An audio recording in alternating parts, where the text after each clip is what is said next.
Hello friends, Bangla activity চ্যানেলে আপনাদের সবাইকে ওয়েলকাম। বিগ ব্রেকিং নিউজ, প্রাথমিকের শিক্ষক নিয়োগ মামলা শুনতে পারবেন না বিচারপতি গঙ্গোপাধ্যায়। কিন্তু কেন? প্রাথমিকের শিক্ষক নিয়োগ মামলা নিয়ে বড় খবর সামনে এলো। প্রাথমিকের মামলা শুনতে পারবেন না বিচারপতি অভিজিৎ গঙ্গোপাধ্যায়। তিনি শুনবেন শ্রম ও শিল্প মামলা। দুই বিচারপতির নজিরবিহীন দ্বন্দ্বে মামলা সরে গেল। বিচারপতি অভিজিৎ গঙ্গোপাধ্যায় এবং বিচারপতি সৌমেন সেনের এজলাস থেকে সরল প্রাথমিকের সমস্ত মামলা। দুই বিচারপতির এজলাসে থাকা প্রাথমিকের নিয়োগ সংক্রান্ত সমস্ত মামলার এখন থেকে শুনানি হবে বিচারপতি রাজাশেখর মান্তার এজলাসে। জানা গেছে, এদিন কলকাতা হাইকোর্টের 250 জনের বেশি আইনজীবী বিচারপতি অভিজিৎ গঙ্গোপাধ্যায়ের আচরণ নিয়ে চিঠি লেখেন, অভিযোগ জানান প্রধান বিচারপতি টি.এস. শিবগানমের কাছে।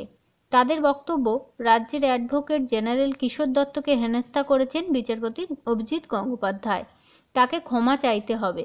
খবরে প্রকাশ যে কলকাতা হাইকোর্টের দুই বিচারপতির সংঘাত নিয়ে মঙ্গলবার প্রধান বিচারপতি টি.এস. শিবগানম কার্যত বিরক্তি প্রকাশ করেন। এমনকি কারো নাম না করে তিনি বলেন, আইনের মন্দিরে এই ঘটনা কখনোই কাম্য না। সমগ্র পরিস্থিতির জন্য খুবই দুঃখিত এবং অনুতপ্ত। এর কিছু পরেই হাইকোর্টের তরফে এই প্রশাসনিক সিদ্ধান্ত জানানো হয়। মঙ্গলবার কলকাতা হাইকোর্টের পক্ষ থেকে এই প্রশাসনিক সিদ্ধান্ত নেওয়া হয়েছে।